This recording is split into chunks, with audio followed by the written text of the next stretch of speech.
So yun mga kagulay, isang magandang umaga at welcome back nga pala ulit dito sa aking channel. So today's video natin mga kagulay, papakita ko lang po sa inyo yung aking ginagamit na pang maintenance dito dahil itong aking Calixto ay namumunga na. Ayan, so meron po tayong mga video dyan patungkol nga sa next step na aking ginawa dito. Pero sa ngayon, papakita ko muna sa inyo yung aking mga ginagamit na lason na isa or one set. So balik kasi mga kagulay, meron kasi ang mga set na tinatawag kasi meron kasi ang mga lason na pinagsama-sama. At kapag naubos po yun, tsaka po magpapalit ng ibang lason po ulit. So papakita ko muna sa inyo yung aking ginagamit na pang maintenance sa gantong edad ng talong. Ayan, sa ngayon kasi ginagawa ko, nagpapatubig din ako ng maliliit. Ayan, kung napapansin nyo yung mga may poste na yan. Ayan, so sinabay ko na at ngayon mag-i-spray po ako. So makikita nyo nga mga kagulay na dahil nga sa pagkaipit, ayan may video po tayo na pinapakita ko sa inyo kung paano siyang iipit at ano nga ba yung ginagamit namin na pang-iipit dito. So sa video naman na ito mga kagulay, yung aking ginagamit na lason, gusto kong maipakita sa inyo baka sakali makatulong po sa pagtatanim nyo ng mga talong. So kailangan po may akma po yung ating ini-spray para po maging maayos yung ating Calixto. Ayan, so mapansin nyo sa mga talbos nya, diba, maala naman siyang mga uod, wala siyang mga nakikita nyong parang naglalantang talbos. So kita nyo kahit kainitan, kahit sikat na po ang araw, makikita nyo po talaga yung talbos na aking Calixto na wala pong masyadong lanta. So magbibigay lang po ng konting advice din sa paggamit at sa pagtimpla nito. So samahan nyo lang po ako para maipakita ko po sa inyo yung aking mga lason para po kahit paano makatulong po sa iba kong katulad na nagtatanim ng mga Calixto. So meron po tayong batang talong at meron din po tayong ito, yung naharbisan ko. So yan mga gulay, tara samahan nyo ako. So ngayon mga gulay, andito papakita ko sa inyo yung aking ginagamit ng mga lason. Ayan, so ito po yung ginagamit ko, 25 liters na power spray na 4 stroke. Ayan, so 4 stroke po siya. So ang dala ko pong lason ngayon itong Selectron. Ayan, so naka siya 1 liter. So ayan siya hindi ko na naipakita sa inyo kung paano siya haluin, pero mas maganda maipakita ko sa inyo yung mismong pangalan niya. So ang pulyar naman natin ginagamit, ito Megatonic. So bali ito mga kagulay, yung kalahating litro na to hinahaluan ko po ng Hyper na red kasi nga yung ini-spray natin ay namumunga na. So kailangan natin ng mga potassium para po magsalubong na po siya sa kanyang ilalim at sa kanyang talbos. So bali itong Megatonic, matagal ko na rin po itong sinasabi sa inyo na gamitin nyo kahit sa mga batang talong para po maging malusog. So dagdag ko pala mga kagulay, timpla ko nga pala dito ay 60 ml. Tapos dito nagtitimpla din po ako ng 60 ml sa 25 liters. Tapos ito naman para sa mga lumilipad at sa mga ibang kulisap na nakikita natin sa ating mga talong, lalo na yung mga ngusong kabayo, pwede rin po ito. At medyo ito rin po ay nagpapabugok ng mga itlog. Nakikita nyo nga na 1,040 ang presyo niya sa 250 ml.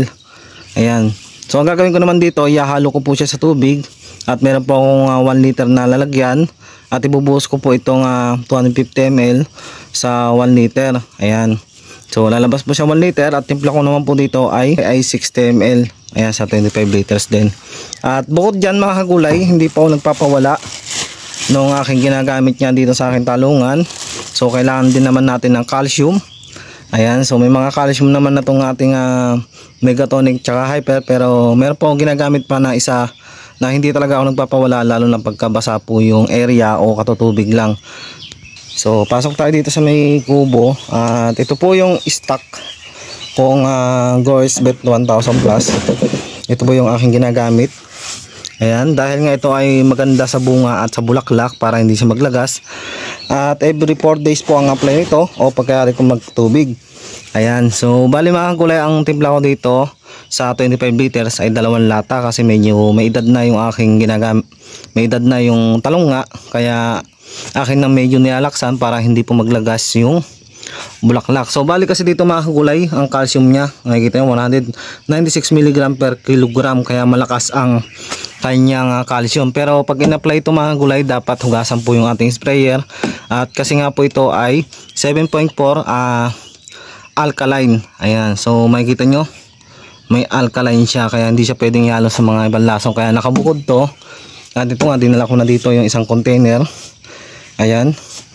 Kaya hindi po talaga ako nagpapawala nito ng growers bed kahit nung simula pa lang. Ayan. Sana masubukan nyo itong Kotetsu. Ayan. So hanapin nyo lang po sa mga farm supply at yung Megatonic.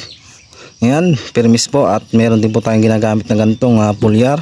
At itong Selecron. Siyempre, para maging safe po tayo, pag gumagamit po tayo ng mga lason, dapat naka face mask din tayo habang nag-i-spray, lalo na yung aking Calixto ay medyo mataas na nga at lagpas na nga sa akin yung iba, kaya medyo mataas na po yung aking angat ng nozzle at medyo tumatama na po sa akin. At siyempre, pagkayari natin mag-spray mga kagulay, yun nga, dapat maligo po tayo agad para hindi na po kumapit sa ating mga balat yung ating in-apply na insecticide. So yun nga, nasabi ko naman sa inyo kung paano siyang i-apply. Hindi ko na nga lang siya mai-actual sa inyo ng pag-apply, pero ganun po talaga yung aking ginagawa dito sa aking Calixto. Ayan, makikita nyo naman yung dahon at mga buko niya. Ayan, makikita nyo, no?